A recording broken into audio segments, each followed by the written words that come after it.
Hasta que apareció aquella nota, siempre había creído vivir en una especie de burbuja de serenidad. Era un sábado por la tarde. El sol se filtraba, tenue, a través de los ventanales del chalet familiar de los García, proyectando sus rayos sobre el caro suelo de mármol travertino. Como única heredera del grupo Herrera, en mis 5 años de matrimonio con Javier García, siempre había mantenido una compostura casi rigurosa. A pesar de tener una asistenta en casa, en días como este, de visita a mis suegros, siempre hacía alguna tarea simbólica, para demostrar que no era una niña rica consentida. Isabel, cariño, sube a la terraza y recoge la ropa de Sofía. Parece que va a llover. Mi suegra, sentada en el sofá comiendo pipas, me lo ordenó con un aire de indiferencia. Claro, mamá. Asentí con docilidad. Dejé la manzana que acababa de pelar y subí las escaleras. En la terraza soplaba un viento considerable. Las gabardinas y pañuelos de seda de mi cuñada, Sofía, ondeaban con fuerza. Sofía era la esposa de Marcos, el hermano mayor de Javier. Tenía un aspecto dulce y apacible, y normalmente se mostraba sumisa y tímida. En esta casa su estatus era incluso inferior al mío, que era una extraña. Descolgué su abrigo de cachemir color beige. Justo cuando me disponía a doblarlo, una ráfaga de viento levantó el bajo de la prenda. Del bolsillo lateral se deslizó una nota de papel, doblada en un cuadrado perfecto, que aterrizó suavemente sobre las baldosas. Me agaché para recogerla. El papel no era un trozo arrancado al azar.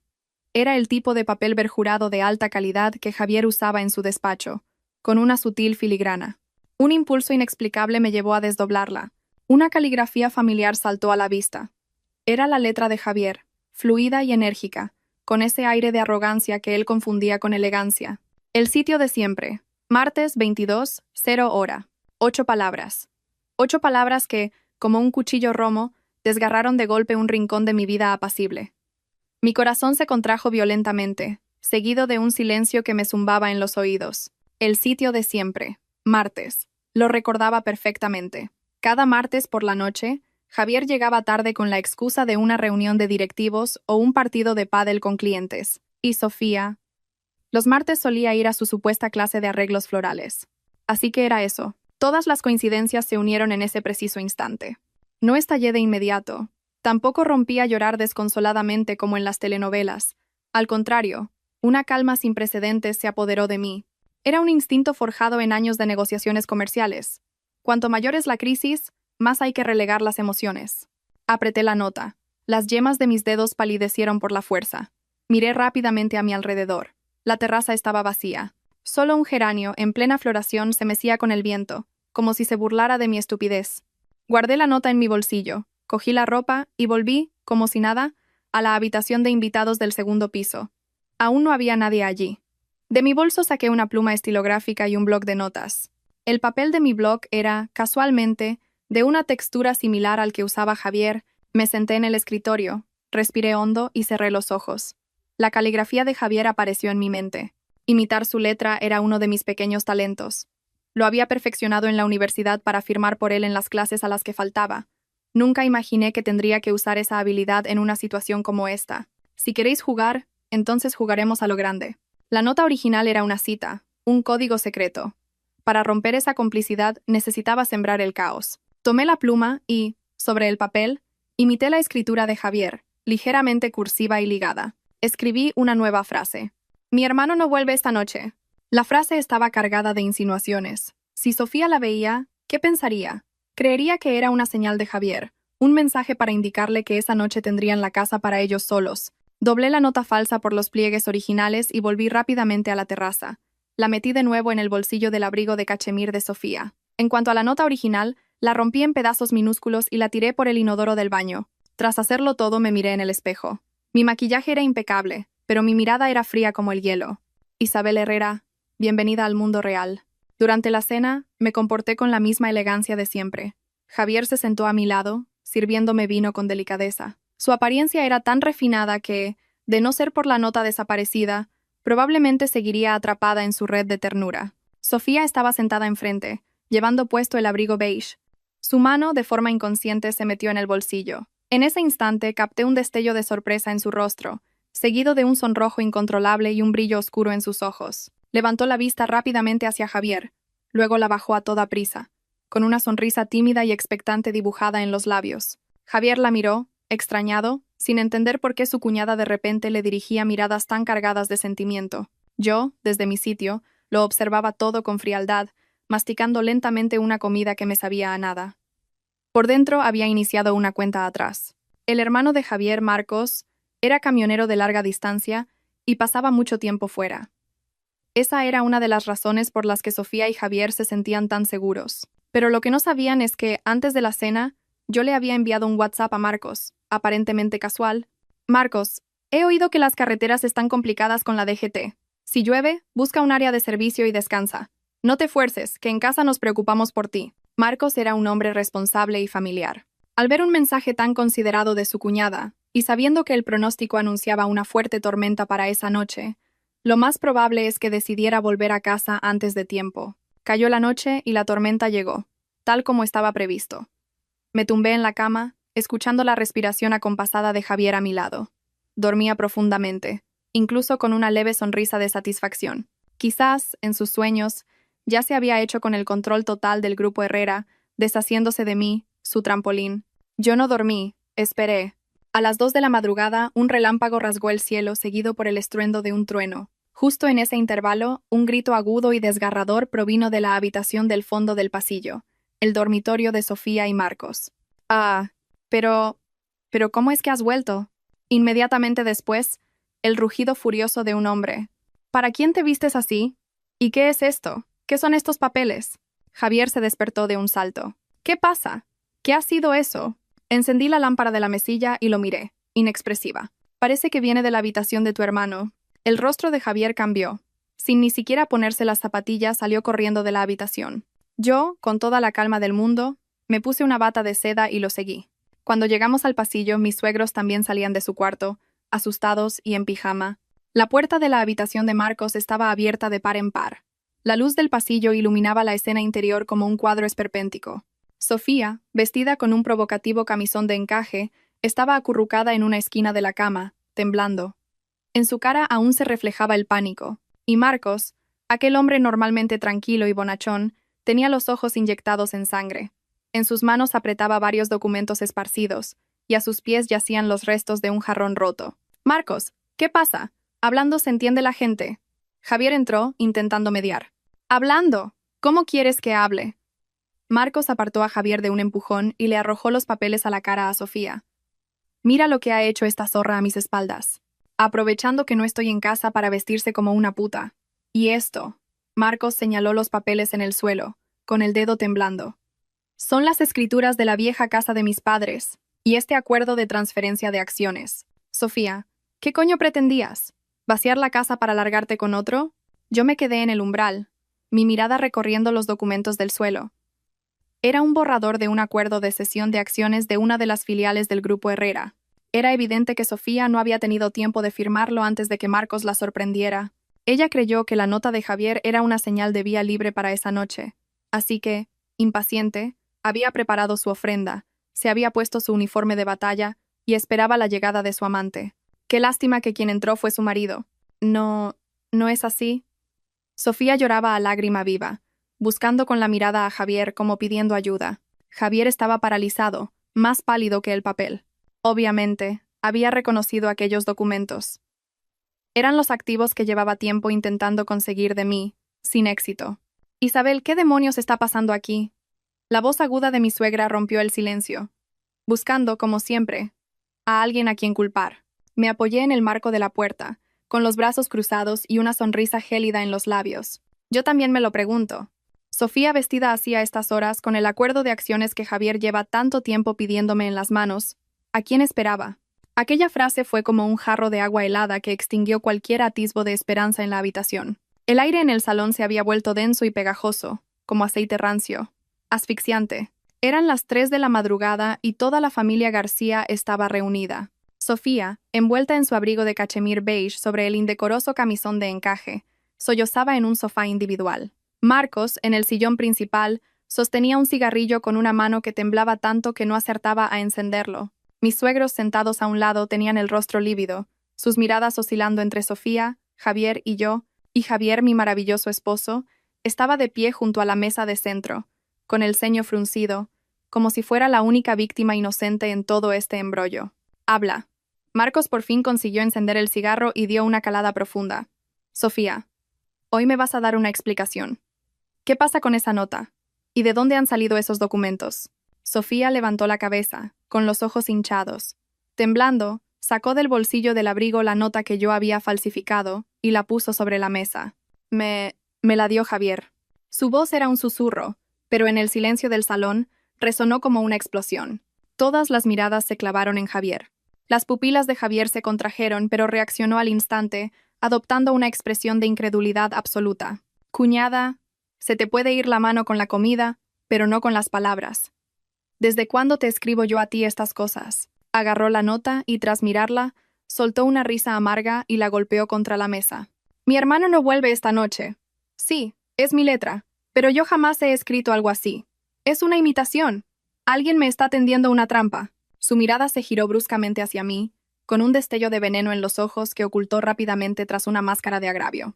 Isabel, estos días solo tú has estado en mi despacho. ¿Has sido tú? ¿Es porque he estado muy ocupado con el trabajo y te he desatendido? ¿Y te vengas así? ¿O es que siempre has menospreciado a mi familia y quieres sembrar cizaña entre mi hermano y yo? ¿Qué maestría en el arte de devolver la acusación? Si hubiera sido la antigua Isabel, la que vivía por y para su marido, probablemente estaría ahora mismo balbuceando explicaciones, incluso aceptando la culpa para mantener la paz familiar. Pero la Isabel de ahora solo sentía una profunda lástima. Javier, me estás diciendo que, para tenderte una trampa, no solo he imitado tu caligrafía, sino que también he predicho que tu hermano volvería esta noche, y además he obligado a tu cuñada a ponerse lencería y a sacar unos acuerdos de acciones que ni yo misma sabía dónde guardaba. Mi voz era calmada, sin una sola inflexión, y lo miré directamente a los ojos. Tu lógica me sobreestima un poco, ¿no crees? ¿Y cómo explicas la letra? Intervino mi suegra de inmediato. Su instinto de proteger a su cachorro la llevó a apuntarme con el dedo. Isabel, no es por criticarte, pero tienes demasiadas dobleces. Sofía es un poco despistada. Pero, ¿cómo se iba a atrever a hacer algo tan indecente? Seguro que hay un malentendido. ¿Un malentendido? Marcos soltó una risa helada señalando los documentos. Mamá, ¿esto también es un malentendido? ¿Que Sofía quiera vender mi casa y transferir las acciones de la empresa de Isabel a no sé quién? ¿También la ha obligado Isabel a hacer eso? Al ver que su suegra la defendía, Sofía pareció aferrarse a un salvavidas. ¡Ha sido ella! De verdad ha sido ella, gritó. Esta tarde fue ella quien recogió mi ropa. La nota apareció entonces. Yo creí que... ¿Qué creíste? La interrumpí con frialdad. Me acerqué a ella, mirándola desde arriba. Cuñada, ¿ibas a decir que creíste que era una señal de Javier? Entonces, explícame. Al recibir esa supuesta señal, ¿por qué te vestiste así? ¿Por qué sacaste esos documentos? ¿Qué esperabas que hiciera Javier al entrar en tu habitación? Sofía se quedó sin palabras, con la boca abierta y el rostro pálido. No podía decir la verdad. Si admitía su aventura con Javier, su vida en esa casa se acabaría. Su única salida era aferrarse a su papel de víctima. Yo solo... ¿balbuceó? Javier, al verla acorralada, se interpuso entre nosotras con un aire de nobleza. Isabel, no presiones a mi cuñada. Seguro que ha sido un error. Alguien la ha utilizado. Hay demasiadas cosas raras en todo esto. No podemos sacar conclusiones precipitadas. Resolvamos esto en casa. No demos que hablar a la gente. La misma táctica de siempre. Enturbiar las aguas y luego apelar a que los trapos sucios se lavan en casa. Miré el rostro hipócrita de Javier, y el último resquicio de afecto que sentía por él se desvaneció. Este hombre no solo quería mi dinero, quería mi vida. Y al ser descubierto, no dudó un segundo en echarme la culpa a mí. Solté una risa suave y volví a sentarme en el sofá, arreglándome el vestido con elegancia. Ya que todos pensáis que soy yo la que está detrás de todo esto. De acuerdo. Para limpiar mi nombre y para que todos conozcáis la verdad, creo que hay ciertas cosas que es mejor sacar a la luz ahora mismo. Saqué mi móvil. La luz de la pantalla, al desbloquearla con mi huella, pareció especialmente brillante en el oscuro salón. A Javier le tembló un párpado. Un mal presentimiento le hizo intentar arrebatarme el móvil. ¿Qué haces? Deja de armar jaleo a estas horas. No es jaleo, es justicia. Esquivé su mano y conecté el móvil a la enorme televisión del salón. ¿No decís que la nota es falsa? ¿Que Sofía y yo nos hemos confabulado para tenderle una trampa a Javier? Pues veamos quién miente. Abrí una carpeta. Dentro había varios archivos de vídeo. Javier, seguramente lo has olvidado, dije, mirándolo con un tono tan dulce como si estuviéramos recordando viejos tiempos. Hace 3 meses dijiste que querías cerrar unos tratos importantes en el Café Majestic de la Castellana y me pediste que te sacara la tarjeta VIP. Como cliente VIP, los reservados tienen un servicio de vigilancia por seguridad.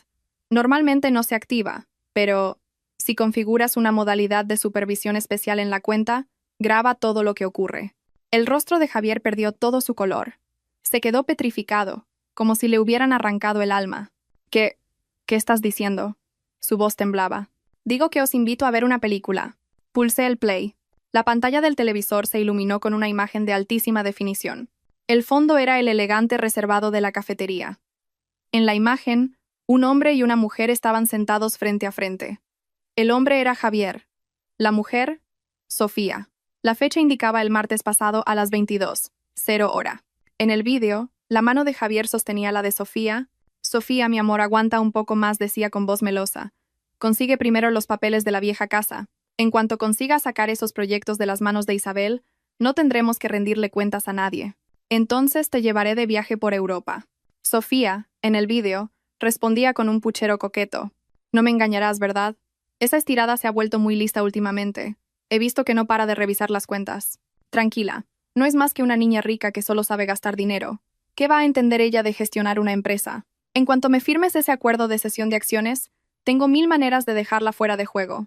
La conversación del vídeo era nítida. Cada palabra era una bofetada sonora en la cara de cada miembro de esa familia. A mi suegra se le cayó la taza de las manos, haciéndose añicos contra el suelo.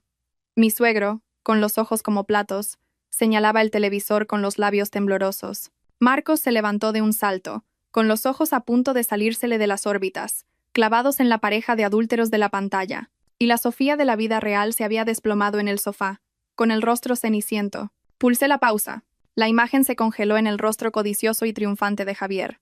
Me levanté y recorrí la sala con la mirada, deteniéndome finalmente en un Javier que se tambaleaba. ¿Alguien sigue pensando que la nota la falsifiqué yo? Esta era mi respuesta. Sin gritos, sin forcejeos, solo la verdad, cruda y sangrienta, servida ante ellos. La imagen en la pantalla del televisor, inmóvil, parecía un gigantesco retrato fúnebre en memoria de mis 5 años de matrimonio absurdo. Javier por fin se movió. Ya no era el marido refinado, ni el hermano agraviado. Era un demonio al que le habían arrancado la máscara, con los músculos de la cara contraídos por el pánico y la ira. «¡Isabel!», rugió, abalanzándose sobre la mesa para arrancar el cable, como si apagar la televisión pudiera borrar lo sucedido. Pero Marcos fue más rápido. ¡Pum! Marcos le propinó una patada en el estómago que llevaba toda su rabia acumulada. Javier se dobló como un camarón, con arcadas de dolor. «¡Animal! ¡Eres un puto animal!». Marcos se le echó encima, y sus puños cayeron como una lluvia de granizo. «Es tu cuñada, es mi mujer, y encima querías quitarme mi casa. Pero tú eres humano, no peguéis, que lo vais a matar». Mi suegra gritó, corriendo a separarlos. Mi suegro también se levantó, tembloroso, para intervenir. La escena se volvió un caos. Yo me mantuve al margen de la confusión, observando con la frialdad de una extraña. Los gritos de dolor de Javier, los sollozos de Sofía, los lamentos de mi suegra, todo se mezclaba en una sinfonía grotesca.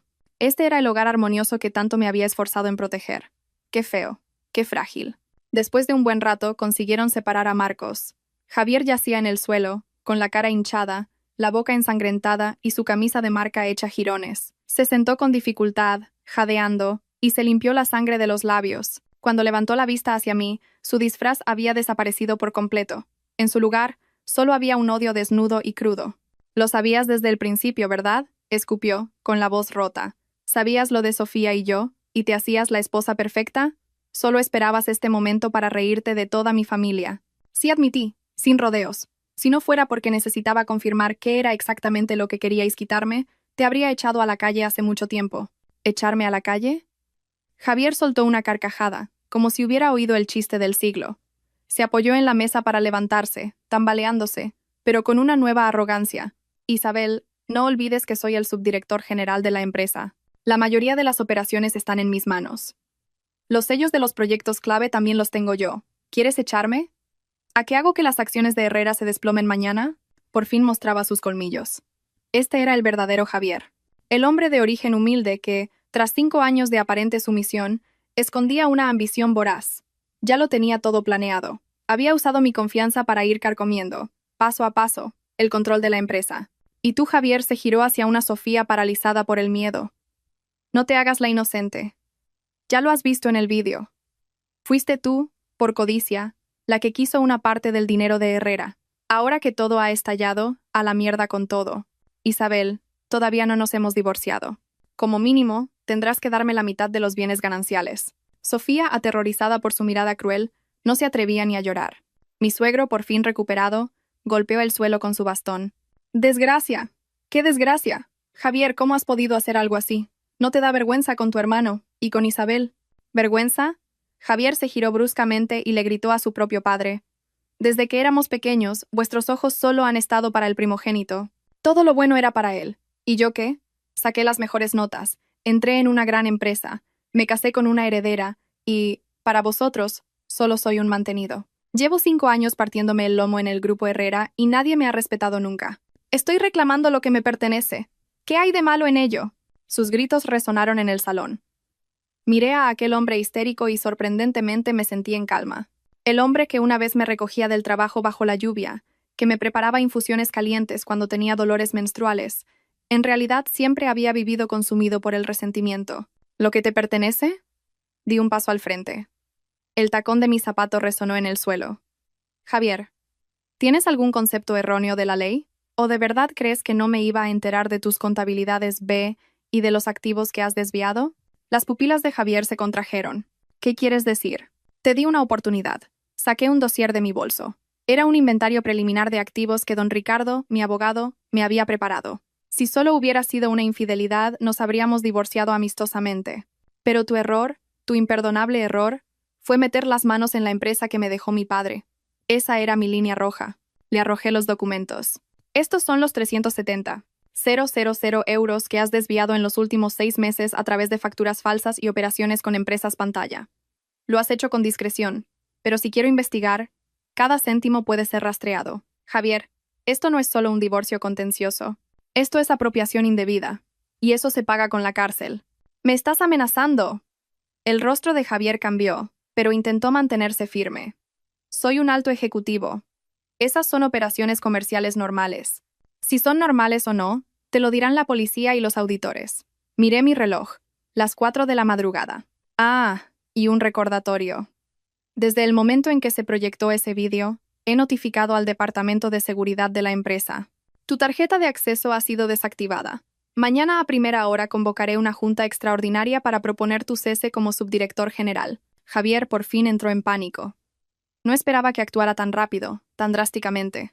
Siempre había pensado que yo era una niña rica que solo sabía de diseño, pero no de gestión. Creyó que, teniéndome a mí, tendría mi dinero. Isabel, no puedes hacer esto. Al oír la palabra cárcel, mi suegra se abalanzó sobre mí y me agarró la mano. Es tu marido. Por el tiempo que habéis estado juntos, no puedes mandarlo a la cárcel. Se ha equivocado. Déjale que rectifique. Pégale, grítale, pero no llames a la policía. ¡Mamá!, le gritó Marcos. ¿No ves lo que ha hecho? Hasta mi casa quería robar. Todavía defiendes a este animal. Pero es tu hermano, lloraba mi suegra. Me solté suavemente de su mano. Miré con frialdad el drama familiar.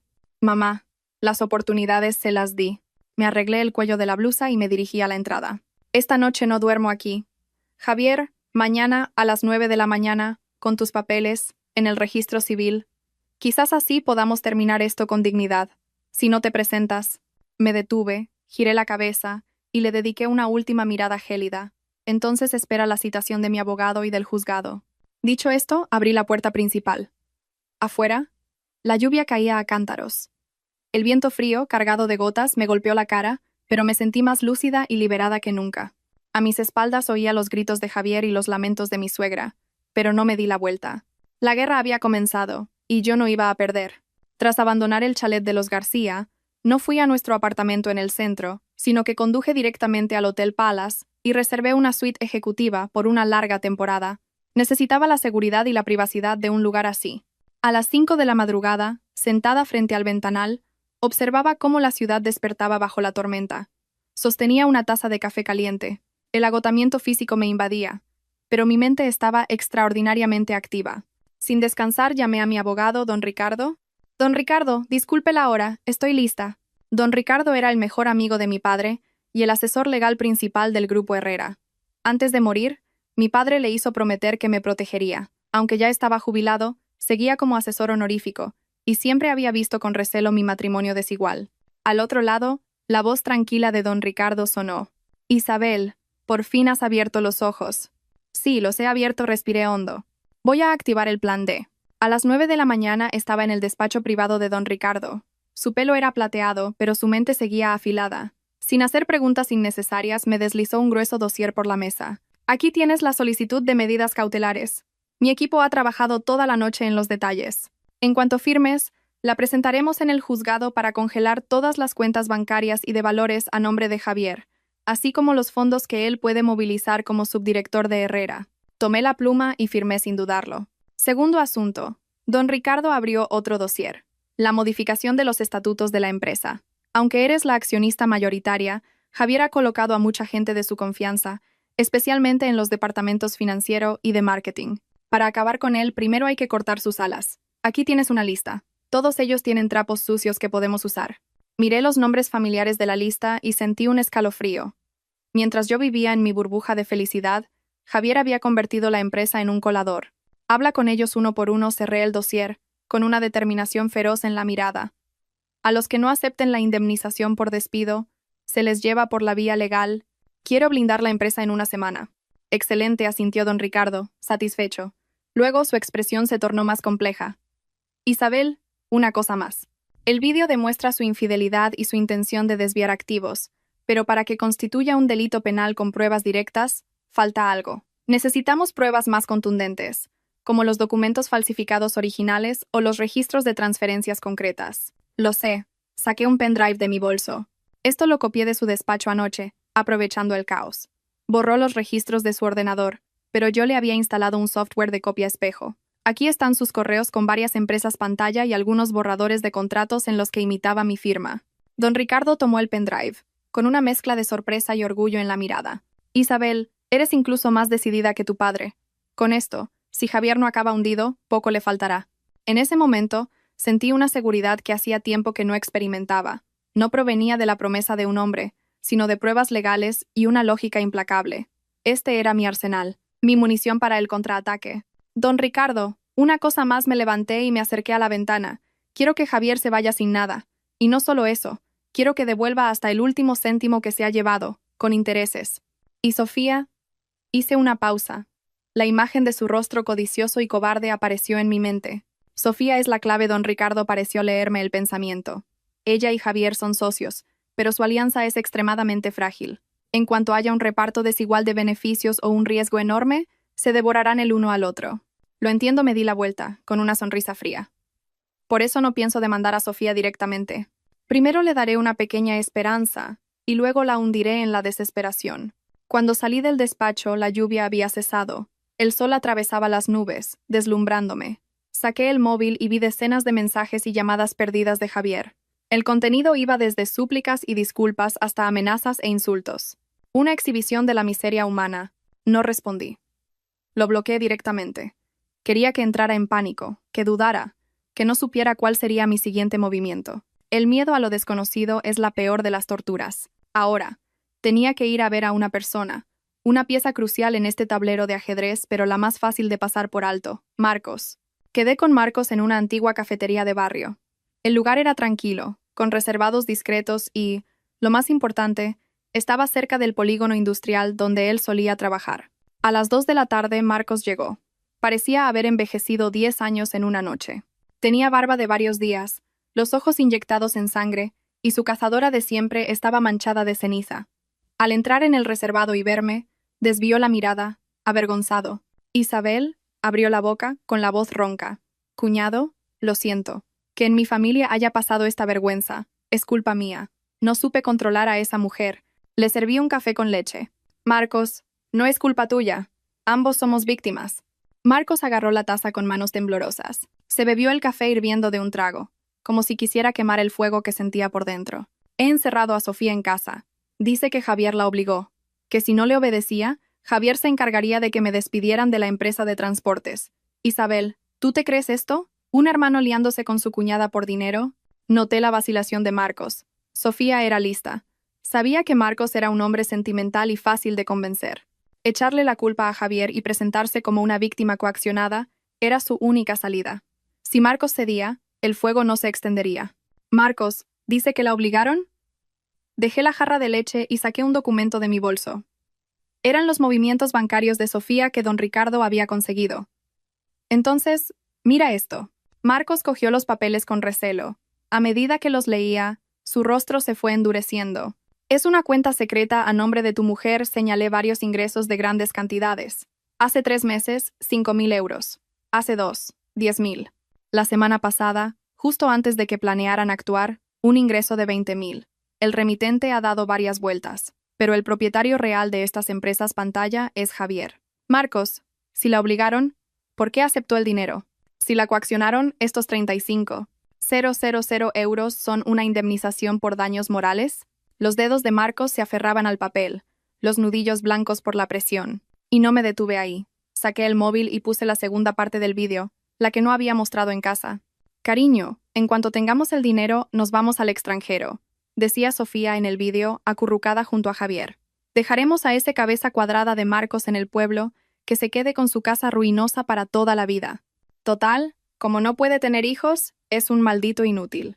Esa fue la gota que colmó el vaso. ¡Zas! Marcos estampó la taza contra el suelo, haciéndola añicos. Era un hombre tradicional. Lo que más le importaba era la familia y el honor. Sofía no solo lo había traicionado, sino que se había burlado de su problema de fertilidad, una secuela de un accidente de camión que tuvo de joven, e incluso había planeado abandonarlo. Zorra, un par de zorros. Marcos se agarró la cabeza, soltando un gruñido animal, con lágrimas y mocos corriéndole por la cara. Lo observé en silencio mientras se desahogaba. Cuando se calmó un poco, hablé en voz baja. Marcos, el objetivo de Javier no era solo yo, también eras tú. Me desprecia a mí, pero te desprecia aún más a ti.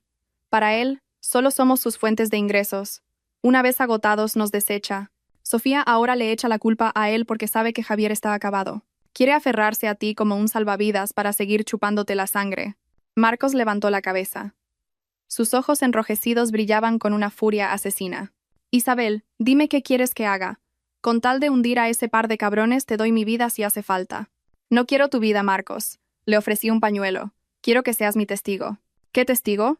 Sofía está ahora encerrada en casa, sin poder comunicarse con Javier. Quiero que vuelvas y le digas que Javier le ha echado toda la culpa a ella, que ha dicho que ella fue la instigadora, que lo sedujo y que era ella quien quería quedarse con el patrimonio de Herrera, y que, para salvarse, Javier ya me ha entregado las pruebas de sus chanchullos. Era la táctica del dilema del prisionero. Marcos se quedó perplejo un momento, pero enseguida entendió. ¿Quieres que entre en pánico y salte por los aires? Asentí. En cuanto crea que Javier la ha traicionado, para salvarse a sí misma, lo morderá con más fuerza. ¿Seguro que tiene más trapos sucios de él? ¿O alguna prueba clave que Javier guarda en secreto? Quiero que lo escupa todo. Marcos respiró hondo, se levantó y asintió con firmeza. Ahora mismo vuelvo. Si esta familia está podrida, que se hunda del todo. Viendo a Marcos marcharse, supe que el flanco izquierdo de Javier estaba completamente destruido. Su alianza de intereses, que parecía sólida, era frágil como el papel ante la sospecha y el miedo. Ahora le tocaba el turno al flanco derecho de Javier, sus secuaces en la empresa. Salí de la cafetería. Las nubes volvían a acumularse en el horizonte. Se avecinaba una tormenta, pero esta vez yo era quien controlaba los rayos. 3 horas después de que Marcos se fuera, recibí su llamada. El ruido de fondo era caótico. Se oían gritos de mujer y el sonido de porcelana rompiéndose. Marcos jadeaba. Su voz mezclaba la euforia de la venganza con un profundo agotamiento. Isabel, ha cantado. Apreté el móvil y activé la grabadora. Marcos, con calma. ¿Qué ha dicho? Esa puta, escupió Marcos. Hice lo que me dijiste. Le conté que Javier le había echado toda la culpa y que había entregado pruebas. Al principio no me creyó, así que le solté un farol. Le dije que, para que lo perdonaras, Javier había confesado lo de la cuenta en Suiza. ¿Una cuenta en Suiza? Había sido una invención mía, basada en algunas pistas que encontré en el ordenador de Javier, un cebo que, increíblemente, había funcionado. Al oír eso, se volvió loca, la voz de Marcos temblaba. Empezó a maldecir a Javier y a suplicarme perdón.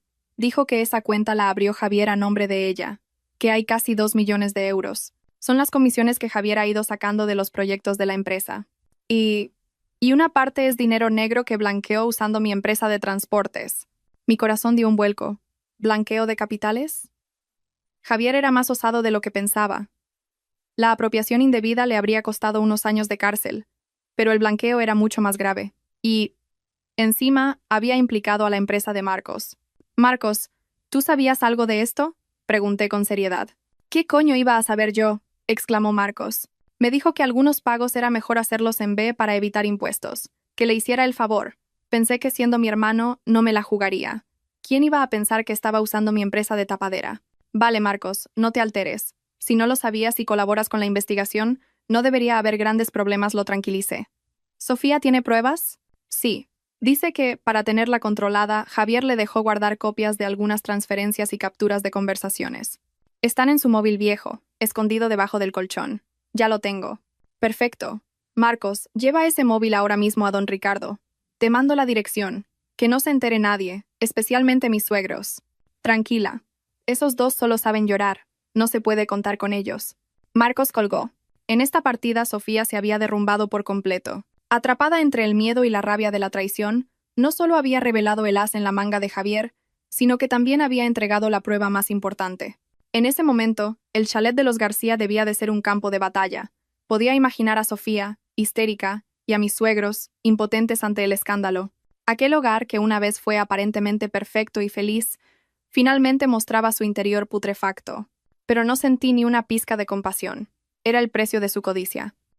A la mañana siguiente, don Ricardo me confirmó que las pruebas de Sofía eran una cadena sólida que demostraba la implicación de Javier en delitos económicos graves. Isabel, si presentamos esto, a Javier le caen 10 años como mínimo, dijo por teléfono. Pero la empresa de Marcos podría ser clausurada y multada. Reflexioné un momento. Marcos era inocente, pero también había sido un cómplice ciego. Proteja a Marcos, decidí.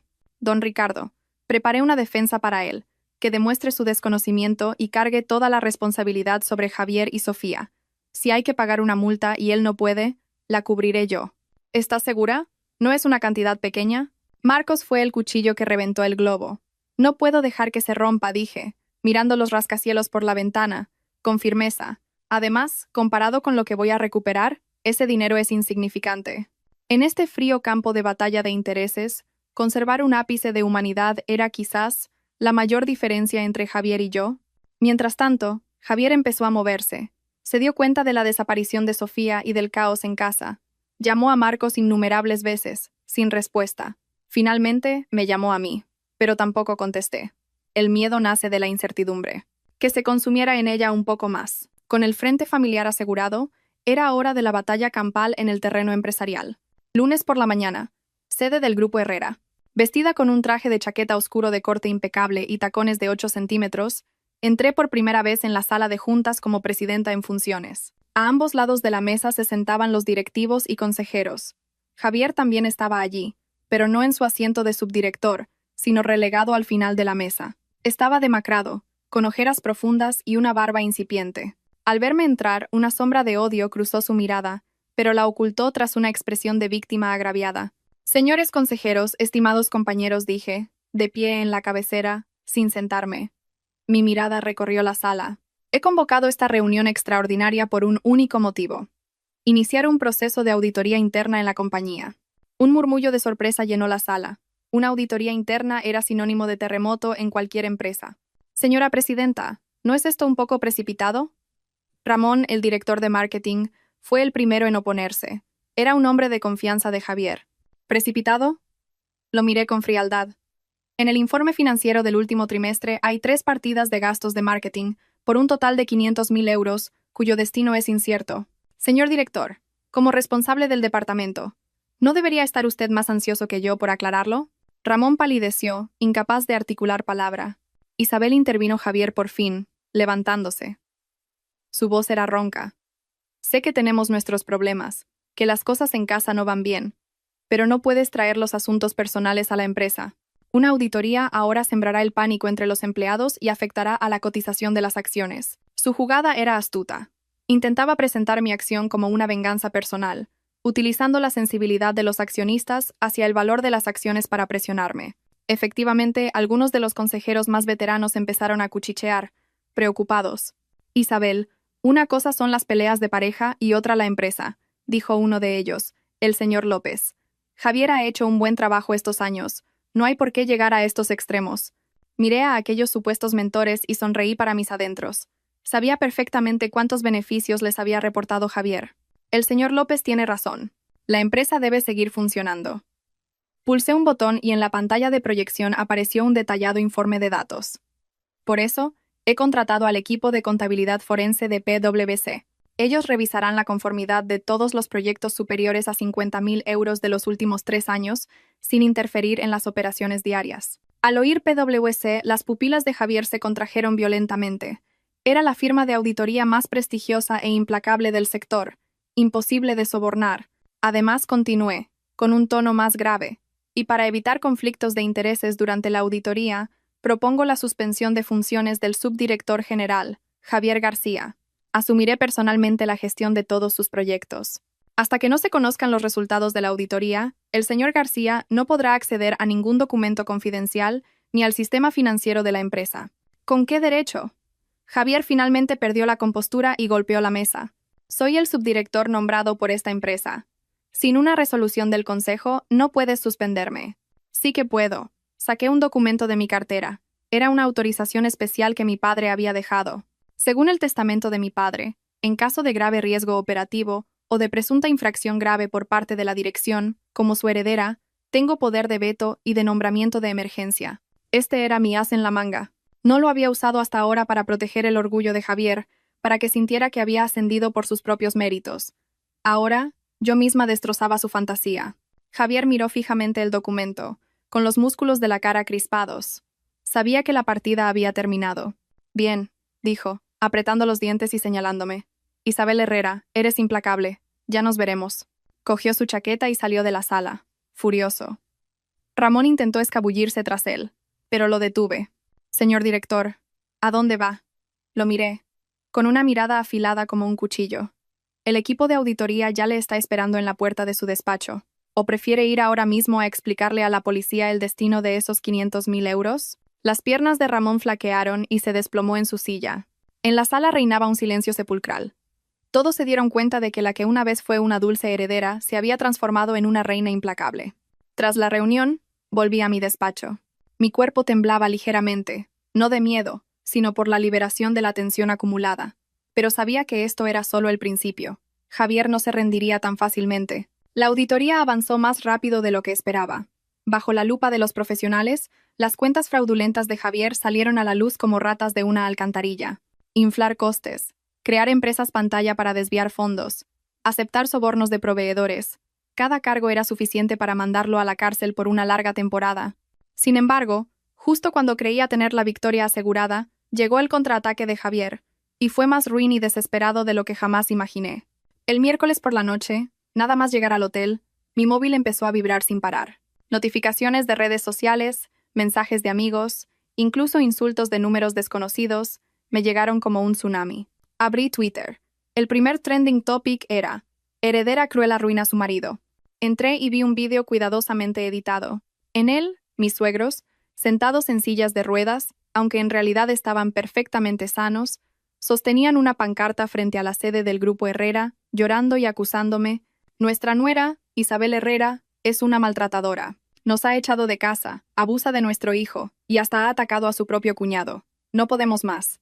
El texto que acompañaba el vídeo era pura demagogia, pintándome como una mujer rica y déspota que controlaba mentalmente a toda su familia. Incluso insinuaba que mi vida privada era promiscua y que tenía un historial de enfermedades mentales. Al mismo tiempo, supuestos testigos dejaban comentarios. He oído que el marido entró en la familia por matrimonio. Se ha partido el lomo en la empresa y ahora que va bien, ella lo quiere echar. ¡Qué asco! Aunque los que se casan por interés no me gustan. Esto de usar y tirar es de ser muy mala persona. La opinión pública dio un vuelco. En un entorno donde la envidia hacia los ricos es común, el personaje de heredera malvada era el blanco perfecto. Miré los comentarios llenos de odio en la pantalla y empecé a temblar de rabia. Javier, eres un genio. Usar a tus padres para dar pena, usar la opinión pública para matar. Este chantaje moral era, sin duda, un golpe bajo y efectivo. Acto seguido sonó mi teléfono. Era la directora de comunicación de la empresa. Señora presidenta, esto es un desastre. Varios medios de comunicación han venido a la sede y quieren entrevistarla sobre el supuesto maltrato a sus suegros. La entrada está llena de gente, los empleados no pueden salir. Mantén la calma, no dejes que entren, yo me encargo. Colgué y, antes de poder pensar en una estrategia, llamaron a la puerta de mi suite. Servicio de habitaciones. Miré por la mirilla. Era un empleado con un carrito de comida. Pero algo me alertó. No había pedido nada. Además, el empleado llevaba mascarilla y su mirada era esquiva. «Déjelo en la puerta, por favor», grité. «Señora, es su cena especial. Necesito que firme la entrega», insistió. Algo no iba bien. Retrocedí rápidamente. Cogí un cuchillo de fruta de la mesa y llamé a recepción. «Soy la huésped de la 1808. Hay alguien en mi puerta haciéndose pasar por el servicio de habitaciones. Mande a seguridad inmediatamente». En ese momento oí un golpe en la puerta. «Isabel, sal de ahí. Nos has arruinado la vida, y no te vas a ir de rositas». Era la voz de Javier. Me había encontrado. Los golpes en la puerta eran cada vez más fuertes, acompañados de sus gritos histéricos. «¿Crees que por esconderte aquí estás a salvo? Yo estoy acabado, pero tú no te vas a librar. Abre la puerta. Voy a acabar contigo». El pánico se apoderó de mí. Era la locura de un hombre acorralado. «Javier, cálmate. La policía está de camino», le grité, intentando ganar tiempo. «Ja, ja, ja. Me da igual la policía. Si voy a ir a la cárcel, al menos te llevaré conmigo». Los golpes eran cada vez más violentos. La cerradura empezó a ceder. Retrocedí hasta el balcón. Miré hacia abajo desde el piso 18 y sentí un vértigo. ¿Iba a morir aquí a manos de este loco? Justo cuando la cerradura estaba a punto de romperse, oí pasos apresurados en el pasillo y los gritos de los guardias de seguridad. «¡Quieto! ¡Agárrenlo!». Se oyeron forcejeos. Los insultos de Javier se fueron alejando, hasta convertirse en lamentos mientras se lo llevaban a la fuerza. Caí al suelo, desplomada. El cuchillo se me cayó de la mano. Tenía la espalda empapada en sudor frío. Esa noche conocí el abismo de la naturaleza humana. Javier se había vuelto loco. Por dinero, no solo era capaz de vender su cuerpo y su alma, sino también de convertirse en un asesino. Y eso reforzó mi convicción. Con los malvados no se puede tener ni un ápice de piedad. Hay que asestar un golpe mortal. El altercado de Javier en el hotel acabó con su detención. Aunque solo fue una detención administrativa de unos días al no haber daños físicos, me dio un tiempo precioso para reorganizarme. Ante la avalancha de ataques en la red, no me apresuré a responder. En esta era de la posverdad, quien se apresura a justificarse, pierde. La indignación del público es como una marea. Sube rápido, pero también baja rápido. Solo una ola más grande puede tapar a la anterior. Isabel, la presión mediática es enorme. Las acciones han caído un 5%. El Consejo de Administración exige una respuesta, me dijo don Ricardo, preocupado, por teléfono. Dígales que dejen que las balas sigan volando un poco más. Respondí desde la sala de reuniones de su despacho, observando los datos de monitorización de la opinión pública con la calma de una espectadora. Pero don Ricardo, el mejor momento para dar la vuelta a la situación es cuando la gente está más indignada. Cuando los insultos son más feroces, lo interrumpí. Los gritos de ahora serán las bofetadas en la cara de Javier mañana. El viernes a las 10 de la mañana, la polémica alcanzó su punto álgido. Algunos internautas incluso amenazaban con encontrar mi dirección para enviarme cuchillas. Era el momento, asentía don Ricardo. Publícalo. El primer contraataque fue un comunicado oficial del bufete de don Ricardo. Era un texto breve, sin sentimentalismos, solo con fríos argumentos legales y hechos. 1. El señor Javier García ha sido suspendido de sus funciones y está siendo sometido a una auditoría por presunta apropiación indebida y fraude empresarial. 2. Las acusaciones de maltrato a sus padres son falsas. Ambos gozan de buena salud. Residen en una propiedad de la señora Herrera y reciben una pensión mensual de 2.000 euros. Se adjuntan justificantes de transferencia. 3. El supuesto acoso al marido se debe a un comportamiento violento del señor García tras descubrirse sus actividades ilícitas. Se adjunta vídeo de seguridad del hotel donde se le ve intentando derribar la puerta de la habitación. El comunicado fue una bomba. Vaya giro de guión. El que quería matar a su mujer era él. 2.000 euros al mes de pensión y lo llama maltrato. Yo quiero que me maltraten así. Este tío es un psicópata. Roba, engaña y encima se hace la víctima. Leven. Pero esto no era suficiente. Esto era defensa. Yo quería atacar. Media hora después, un conocido portal de noticias del corazón recibió una filtración anónima. Una filtración de calibre nuclear. Eran fotos y vídeos. En las fotos, Javier abrazaba a una joven y guapa chica en una promotora inmobiliaria. No era Sofía, era la verdadera amante de Javier, una modelo de poca monta llamada Valeria. Sofía también había sido solo un peón. A quien Javier quería llevarse al extranjero era a esta joven. El vídeo era una grabación de audio de una conversación en el coche. Cariño, aguanta un poco más. A esa estirada, refiriéndose a mí, y a esa tonta de mi cuñada, refiriéndose a Sofía, las tengo comiendo de mi mano. En cuanto pille el dinero, nos largamos. Que se maten entre ellos. La filtración hizo estallar Internet. Dios mío, qué tío más asqueroso. Engaña hasta a su cuñada. Este es el máximo nivel de trepa. No solo se casa por dinero, sino que quiere desplumar a toda la familia. Es isa más barata seamos meros como, pobre Isabel, su marido la estafa y encima todo el mundo la ataca. Este tipo tiene que ir a la cárcel. En un instante, Javier pasó de ser la víctima a ser la rata más odiada del país. Sus redes sociales fueron bombardeadas. Incluso la dirección de sus padres fue filtrada, y esta vez, la gente sí fue a tirarles huevos a la puerta. Así se gana una guerra mediática.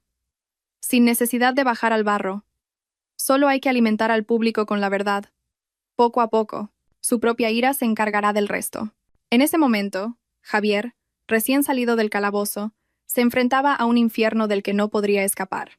La inversión de la opinión pública fue como un tsunami perfectamente orquestado, que en una noche arrastró a Javier desde el pedestal de marido víctima al pilar de la vergüenza del timo del siglo. El vídeo con Valeria fue la puntilla final a su imagen pública. Aquel hombre que lloraba ante las cámaras, oprimido por su esposa rica, fue desnudado hasta quedarse sin nada.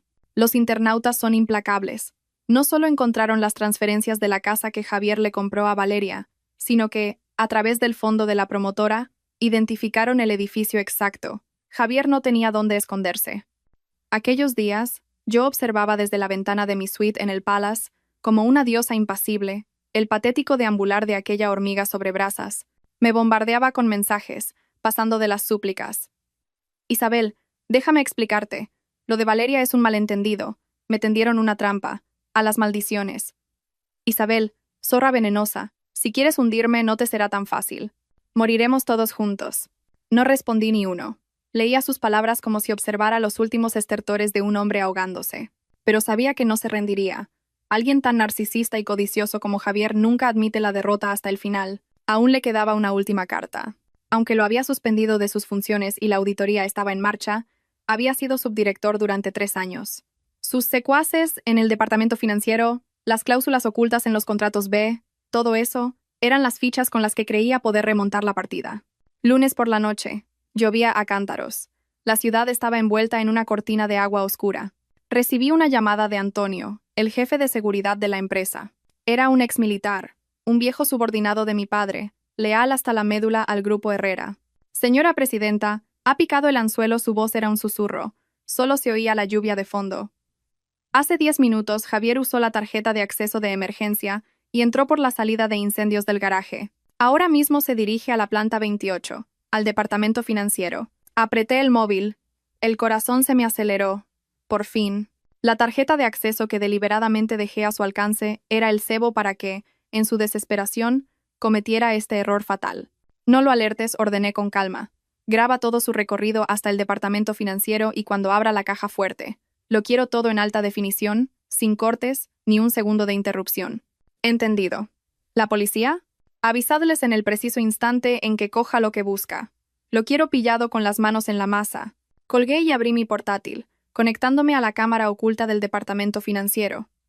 La pantalla mostraba una imagen verdosa de visión nocturna. La puerta de cristal se abrió sigilosamente. Una figura con un impermeable negro y mascarilla se deslizó dentro. Aunque no se le veía la cara, reconocería su andar furtivo en cualquier parte. Javier. Evitó hábilmente las cámaras principales del pasillo, sin saber que yo había hecho instalar microcámaras en las oficinas. Se dirigió directamente al despacho del director financiero. Buscó la llave de repuesto. Sus manos temblaban tanto, que se le cayeron varios documentos. Estaba claro que, incluso en un acto desesperado, su fortaleza mental estaba al límite. Finalmente, abrió la caja fuerte. Sacó de ella el sello de la empresa, el símbolo del máximo poder, y varios certificados digitales en blanco. Con eso, podría falsificar contratos de préstamo y transferir todos los fondos líquidos que quedaban en las cuentas de la empresa. Luego, con el dinero y con esa tal Valeria que quizás aún lo esperaba, huiría del país. Al verlo guardar el sello en su chaqueta, con una mirada entre codiciosa y demencial, sentí una profunda tristeza. Este era el hombre al que había amado durante 5 años. Por dinero, era capaz de convertirse en un monstruo. Avisad a la policía, le escribía a Antonio en otro móvil. 20 minutos después, el sonido de las sirenas rasgó la noche lluviosa. A través del monitor, vi cómo los policías irrumpían y placaban a Javier contra un escritorio. Su cara se aplastó contra la fría superficie. El sello rodó por el suelo. Sus ojos desorbitados reflejaban pánico, rabia y una locura histérica. «Soltadme, soy el subdirector de la empresa. He cogido el sello para trabajar. ¿Por qué me detenéis?», gritaba, su voz resonando en la oficina vacía. «Señor García, son las 2 de la madrugada», dijo fríamente el inspector al mando. «Y la denuncia que hemos recibido es por robo con allanamiento. Ya nos lo explicará todo en comisaría».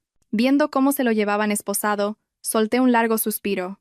Había ganado la partida, pero la realidad siempre es más retorcida que el guión. A la mañana siguiente, me citaron en comisaría para colaborar en la investigación. Esperaba encontrarme a un Javier derrotado, esperando su sentencia. Me equivoqué. En la sala de interrogatorios no solo estaba Javier. Estaban mis suegros y un hombre de mediana edad con bata blanca y gafas de montura dorada. Javier estaba sentado, con la mirada perdida, babeando y murmurando incoherentemente. «No me matéis. Es mío. Todo el dinero es mío». Si no lo conociera, juraría que era un discapacitado mental, zorra venenosa. Al verme, mi suegra intentó abalanzarse sobre mí, pero una agente la detuvo. «Mira cómo has dejado a mi Javi. Está loco y todavía no lo dejas en paz». Mi suegro golpeó el suelo con su bastón y arrojó un informe médico sobre la mesa. «Agente, este es el diagnóstico de mi hijo. Tiene un historial familiar de enfermedad mental. Con la presión a la que le ha sometido esta mujer, ha tenido una crisis. Anoche no sabía lo que hacía». Cogí el informe. Trastorno bipolar agudo con delirios de persecución. El informe lo emitía una conocida clínica psiquiátrica privada. El médico que firmaba era el hombre de las gafas doradas. Y la fecha era de hacía un mes. Javier se había estado preparando para esto. Sabía que si lo descubrían le esperaba la cárcel, así que se había conseguido un salvoconducto. «Soy el médico del señor García», dijo el doctor con un tono profesional y distante. «El señor García padece una enfermedad mental grave. Durante sus crisis, no posee plena capacidad de obrar.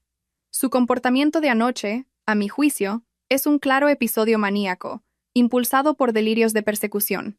¿Inconsciente?». Solté una risa fría y tiré el informe sobre la mesa. Un acto inconsciente le permite esquivar todas las cámaras, encontrar la llave de repuesto, abrir la caja fuerte y tener preparada una cuenta en el extranjero para la transferencia. «Precisamente eso confirma el delirio de persecución», respondió el médico sin inmutarse. En su subconsciente, sentía que alguien quería hacerle daño y robarle su patrimonio, por lo que actuó de esa manera para protegerlo. La lógica era tan perfecta que resultaba nauseabunda. «Señora Herrera», el inspector fruncía el ceño, visiblemente incómodo. «Dado que el sospechoso ha presentado un certificado médico, necesitamos tiempo para una evaluación judicial. Hasta que no tengamos los resultados y si la familia solicita la libertad bajo fianza para su ingreso en un centro, la ley nos obliga a... La solicitamos. Queremos llevar a nuestro hijo a que lo traten», gritó mi suegra. Miré a Javier, que seguía fingiendo.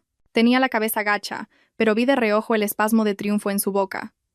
Quería usar esta treta para escapar, pero su contraataque no solo era defensivo.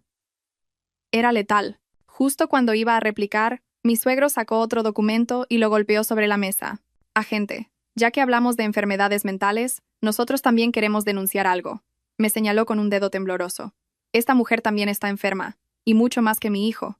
Era un informe de diagnóstico sobre mí. Informe de esquizofrenia paranoide. Paciente, Isabel Herrera. Detallaba mis supuestos síntomas recientes: paranoia, alucinaciones auditivas, delirios de persecución, inestabilidad emocional extrema. Incluso mis acciones lógicas, como revisar las cuentas, instalar cámaras o no dormir por la noche, se interpretaban como síntomas de una crisis. «Señores agentes», mi suegro lloraba. «Mi hijo se ha vuelto loco por su culpa. Ella misma está enferma. Se imagina que queremos hacerle daño y robarle su fortuna. Por eso ha montado todo este escándalo. Nosotros, sus pobres padres, ya no sabemos qué hacer. Por el bien de la empresa, por el bien de la familia, solicitamos que se nos conceda su tutela legal para ingresarla en un tratamiento forzoso». En ese momento, lo entendí todo. Su verdadera carta no era la amante, ni el robo del sello. Era convertirme a mí también en una loca. Si me declaraban enferma mental, todas mis acusaciones se convertirían en desvaríos. Todas mis pruebas, en producto de mi imaginación, y como mi legítimo esposo y mis suegros, ellos se harían cargo legalmente de mi inmensa fortuna. ¡Qué jugada maestra! ¡Qué manera de devorar un patrimonio! Al ver la mirada venenosa que Javier me lanzó entre sus fingidos espasmos, sentí un frío que me caló hasta los huesos. Pero inmediatamente después, una ira aún más ardiente me consumió. ¿Queréis jugar a esto? ¿Queréis competir en actuación? Javier, ya que has montado el escenario, cantaré contigo la ópera más demente de mi vida. Al día siguiente de salir de comisaría, me llevaron a la fuerza a una junta del Consejo del Grupo Herrera. No la había convocado yo, sino Javier, en su calidad de subdirector en libertad bajo fianza, junto a varios consejeros veteranos. El ambiente en la sala era asfixiante. A ambos lados de la mesa, accionistas y directivos con rostros indescifrables. En un extremo, mis suegros, el médico de las gafas doradas y dos enfermeros corpulentos de bata blanca. Aquello no era una reunión, era un juicio, un patíbulo. Me sentaron en el lado opuesto. Don Ricardo no estaba. La seguridad le había impedido el paso. Estaba sola, frente a una manada de lobos. Señoras y señores, comenzó Javier. Estaba pálido, pero ya no babeaba. Su expresión era de profundo pesar. Les he convocado hoy por una razón muy dolorosa. Como sabrán por lo ocurrido ayer en comisaría, mi esposa, Isabel, está enferma, señaló al médico. El doctor Molina, un eminente psiquiatra, ha diagnosticado a Isabel un grave cuadro de esquizofrenia paranoide. Sus recientes acciones contra mí y contra la empresa, como la auditoría, la falsificación de vídeos y la denuncia a la policía, son en realidad síntomas de su enfermedad. Eso es una sarta de mentiras. Me levanté de golpe, apoyando las manos en la mesa y recorriendo la sala con una mirada feroz. La implicación de Javier en apropiación indebida está demostrada. En lugar de investigar sus cuentas, están aquí escuchando sus calumnias y cuestionando la salud mental de la presidenta. ¿Habéis perdido el juicio? Mi ira era real, pero a sus ojos solo confirmaba mi estado de agitación. El doctor Molina se ajustó las gafas y dijo con su tono profesional y condescendiente: Como ven, este es un síntoma típico de irritabilidad. La paciente carece de autocontrol, muestra hostilidad y está convencida de que es perseguida. Si no se interviene, las consecuencias pueden ser graves. ¿Y qué hacemos?, preguntó el señor López, el consejero que siempre había estado del lado de Javier. La señora presidenta tiene el control accionarial y el poder de decisión. ¿Y si en una crisis vende la empresa? Mi suegro golpeó el suelo con su bastón. Como suegro de Isabel y su mayor, propongo que, hasta que se recupere, se suspendan todas sus funciones y que su legítimo esposo, Javier, asuma la presidencia en funciones. La ingresaremos en la mejor clínica para que reciba tratamiento. Habían llegado al final. Miré a aquellas personas que una vez le juraron lealtad a mi padre y a mí. Ahora, todos bajaban la cabeza o intercambiaban miradas cómplices. Ni uno solo salió en mi defensa. En este círculo de intereses, la verdad no importa. Lo que importa es quién les proporciona beneficios. ¿Qué les habría prometido Javier? Una profunda sensación de impotencia me invadió. Comprendí que, por la fuerza, no saldría de esa sala. Los dos enfermeros me vigilaban. A la mínima resistencia, me inyectarían un sedante, y entonces estaría perdida. Tenía que sobrevivir. Tenía que mantenerme lúcida. Respiré hondo. Mis puños se relajaron. La furia de mi mirada se desvaneció, dejando paso a la confusión, el miedo y una vulnerabilidad calculada. Me dejé caer en la silla, me llevé las manos a la cabeza y empecé a temblar. ¿Estoy enferma?, murmuré, con la voz quebrada. ¿De verdad estoy enferma?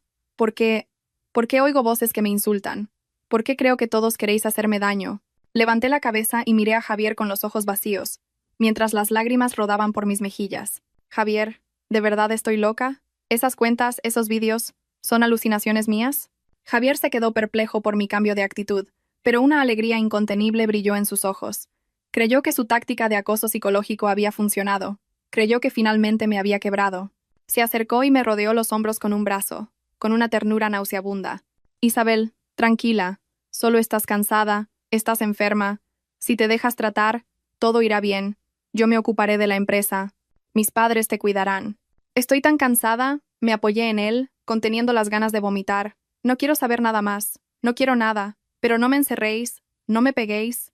Esta escena de amor conyugal disipó las últimas dudas de los accionistas. Parece que la presidenta realmente no puede más. Sí, hagamos lo que dice Javier, pobre mujer. La resolución se aprobó rápidamente. Media hora después, los dos enfermeros me sacaron de la sala y me metieron en una furgoneta negra. Condujeron hacia las afueras, a una villa privada que Javier había preparado. No era una clínica, era una cárcel. Muros altos, ventanas con barrotes. Me encerraron en el dormitorio principal. Me quitaron el móvil, cortaron internet. No había ni un solo objeto punzante. Cada día, el doctor Molina venía con una enfermera a darme la medicación. Señorita Isabel, es hora de su pastilla, me decía con una sonrisa, ofreciéndome unas cápsulas de colores. Es un medicamento importado muy bueno. Le ayudará a dormir y a dejar de tener malos pensamientos. Sabía lo que eran. Dosis masivas de sedantes y antipsicóticos. Tomados de forma continuada, convertirían a una persona sana en un vegetal. Gracias, doctor. Cogí las pastillas temblando, me las metí en la boca y bebí un gran vaso de agua, simulando que tragaba. El doctor Molina me revisó la boca, satisfecho, y se fue. En cuanto la puerta se cerró, corrí al baño y, metiéndome los dedos en la garganta, vomité las pastillas que había escondido bajo la lengua. Me miré en el espejo. Pálida. Despeinada. Esto no era el final. Era solo el principio de mi venganza. Estaba esperando el momento de su máxima arrogancia, esperando la oportunidad para darle el golpe de gracia. Sabía que don Ricardo no me había abandonado. Antes de que me quitaran el móvil, activamos el plan B. La asistenta sordomuda que limpiaba la villa era nuestro único enlace. Por la noche, en el silencio de la villa, me acurruqué en la cama, apretando en mi mano un botón que le había arrancado del traje a Javier cuando me abrazó. Javier, ¿crees que por encerrarme en una jaula me has convertido en tu canario? Te equivocas. Has encerrado a una loba que está afilando sus dientes. Los días de encierro fueron largos y tediosos. Para convencer a Javier de que estaba realmente loca y acabada, me sumergí en una actuación que duró un mes. Me volví somnolienta. Mi mirada se volvió vacía. A veces hablaba sola, otras rompía a reír o a llorar sin motivo. Se me caía la baba viendo la tele, derramaba la sopa al comer. Los dos enfermeros que me vigilaban pasaron de la cautela a la relajación e incluso se burlaban de mí. Mira a la niña rica, ahora es una tonta del bote. Estas pastillas son fuertes. Esta no se recupera en la vida. ¿No sabían que, cada vez que se daban la vuelta, un destello de lucidez brillaba en mis ojos vacíos? Durante ese mes, las noticias del exterior me llegaban a través de la asistenta sordomuda, en notas escondidas en las sábanas limpias. Javier había vuelto a su puesto. Como presidente en funciones, había purgado la empresa de todos mis leales, llenando los puestos clave con sus parientes y amigos. Firmaba acuerdos de inversión basura para desviar fondos a sus cuentas en el extranjero. Incluso había vuelto con Valeria, exhibiéndose con ella y malgastando mi dinero. Isabel casi no queda liquidez en la empresa. En la junta anual de accionistas de la semana que viene, va a modificar los estatutos para quedarse con todas las acciones. Si lo consigue, el Grupo Herrera pasará a ser el Grupo García, decían las notas de don Ricardo. Rompí la nota y la tiré por el retrete. El momento había llegado. La noche antes de la junta, Javier vino a verme. No trajo flores, sino un dossier y una botella de vino. Llevaba un traje caro, peinado impecable, radiante. Isabel, ¿cuánto tiempo? Dijo, sentándose frente a mí y agitando su copa, con la arrogancia de un vencedor. Parece que el tratamiento del doctor Molina funciona. Estás mucho más tranquila. Yo seguía sentada en la cama, con la mirada perdida. Mañana es el gran día, continuó, tirándome el dossier. Es la junta anual. Quiero que leas esta declaración y que firmes este acuerdo de cesión gratuita de acciones. Cogí el papel. Cada palabra era la sentencia de muerte del legado de mi familia. Si firmas, te enviaré a una clínica en Suiza, dijo con una sonrisa cruel. Un lugar bonito, donde nadie te conoce. Podrás vivir tranquilamente el resto de tu vida. Si no firmas, se acercó, su voz un susurro.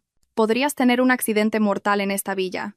Un suicidio por depresión, por ejemplo. Empecé a temblar, mostrando pánico. Firmaré, dije, con la voz rota y lágrimas en los ojos. No me mates, Javier. Yo te quiero. ¿Por qué hemos llegado a esto? Era la pregunta perfecta para que un hombre arrogante bajara la guardia. Javier soltó una carcajada. Isabel, ¿todavía me hablas de amor? Se levantó de golpe y me agarró la barbilla. ¿Sabes cómo han sido estos 5 años para mí? Soportando tu cara de superioridad, viendo cómo me comprabas cosas como si me dieras limosna, aguantando a los viejos amigos de tu padre. Para ti, yo era un mantenido, un perro faldero. Su rostro se contrajo de odio. Pero yo soy más listo y más capaz que tú. ¿Por qué tenías que heredar tú la fortuna de Herrera? Si no eres más que una niña mimada. Te lo diré. He planeado este día desde que nos casamos. No te quiero. Me das asco. Cada vez que me acostaba contigo era una obligación. Solo con Valeria me sentía un hombre. El diagnóstico de locura lo compré por 200.000 euros. Encerrarte aquí fue mi idea. Quiero que veas cómo convierto tu preciado Grupo Herrera en el imperio de Javier García. Quiero que te quedes sin nada, suplicando como un perro. Su voz cargada de veneno resonó en la habitación. Era su confesión, el estallido de 5 años de envidia y codicia.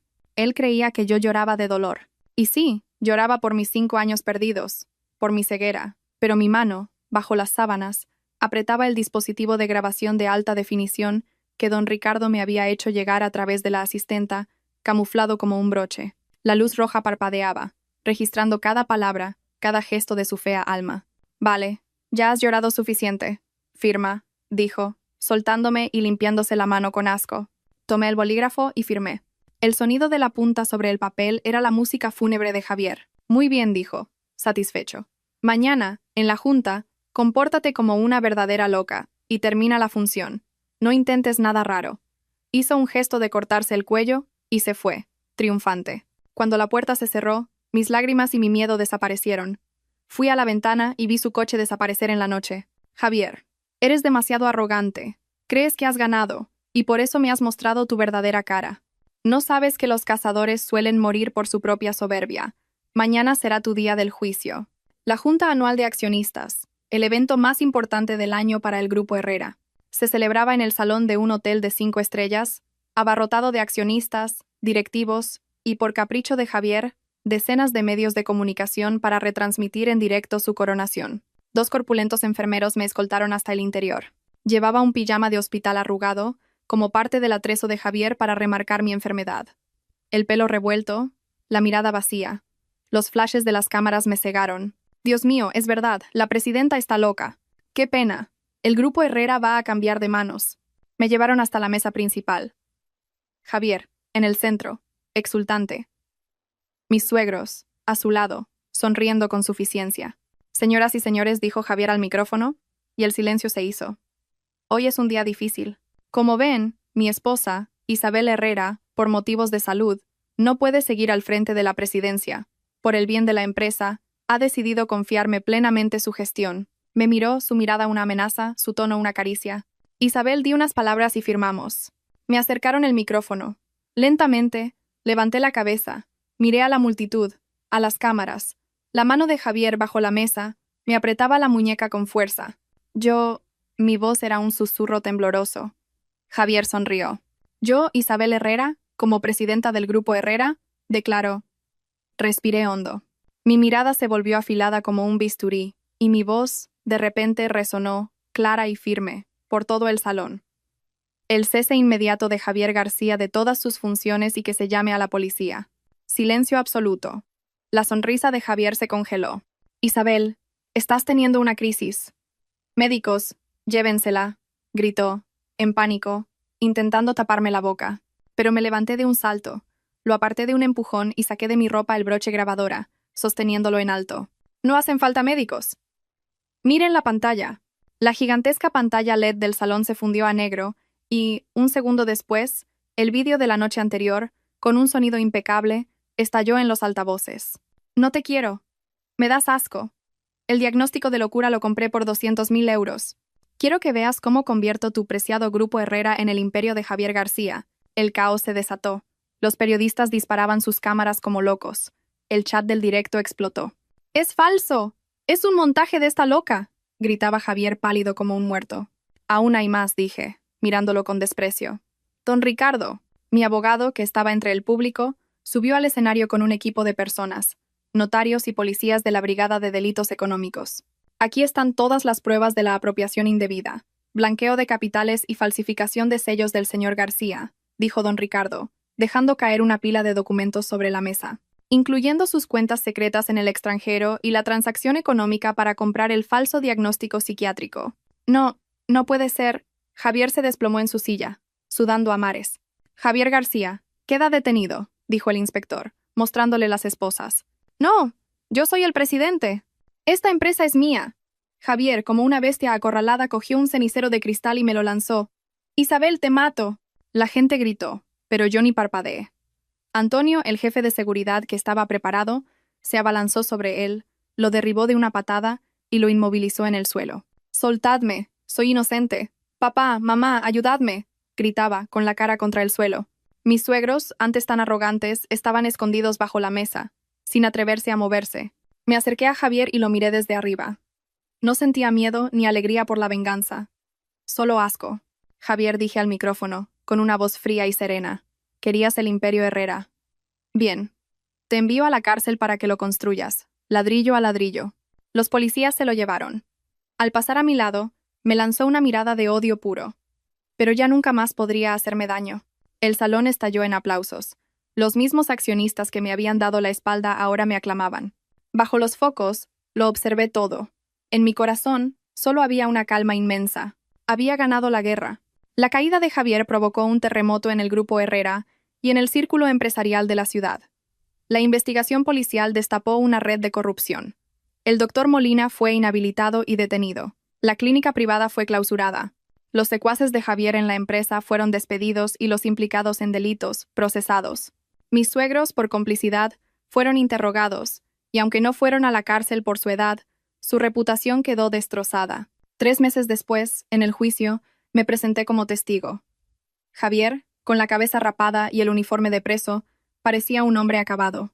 Ante las pruebas irrefutables, especialmente el vídeo de su confesión, su defensa se derrumbó. Sentencia final: 18 años de prisión por apropiación indebida, blanqueo de capitales, falsificación y detención ilegal. Cuando saliera, sería un anciano sin nada, un despojo social. Era un castigo peor que la muerte para él. Sofía, como cómplice, recibió una pena de 3 años gracias a su confesión. En el tribunal, lloró arrepentida mirando a Marcos, pero él ni siquiera la miró. Al salir del juzgado, el sol brillaba. Marcos me esperaba fuera. Parecía mucho más viejo. Isabel dijo, avergonzado, gracias. Si no fuera por ti, sabía que se refería a su empresa de transportes. Gracias a la defensa de don Ricardo, demostramos que él no sabía nada, y solo tuvo que pagar una multa, salvando el negocio. Lo pasado, pasado está, Marcos. Cuida de tus padres. Sí, dijo, con los ojos llorosos. Esta semana nos mudamos. La casa sale a subasta. No hace falta. Le di una llave. He comprado la casa a nombre de la empresa. Podéis quedaros a vivir allí. No quiero que la gente diga que soy una despiadada que deja a sus suegros en la calle. No era compasión, era estrategia. Que vivieran en aquella casa, recordando su gloria pasada mientras su hijo se pudría en la cárcel y mi imperio crecía, era una tortura psicológica mucho más efectiva. Marcos se arrodilló llorando. Isabel, perdóname. Mi familia te ha fallado. No lo levanté.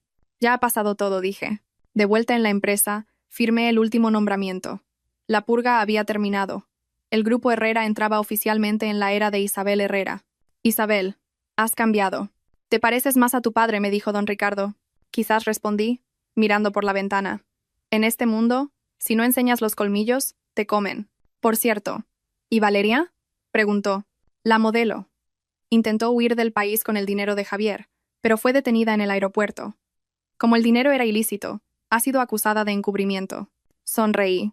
La justicia poética existe. Don Ricardo, un último favor. Le extendí un cheque.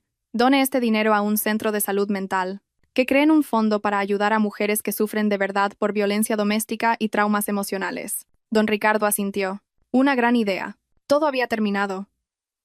La herida que me había desgarrado el alma se había cerrado, convirtiéndose en la parte más dura de mi armadura. 6 meses después, me invitaron a dar una conferencia en el foro empresarial más importante de la ciudad como empresaria del año. Bajo los focos, con un traje blanco impecable, dije: muchos me preguntan cómo una mujer puede resurgir tras la traición y la desesperación. Mi respuesta es: confiando en una misma. El matrimonio no es un refugio. Lo único que te dará seguridad en este mundo es tu inteligencia, tu poder y el dinero en tu cuenta bancaria. Y el valor para mirar al abismo sin pestañear. El público aplaudió con fervor.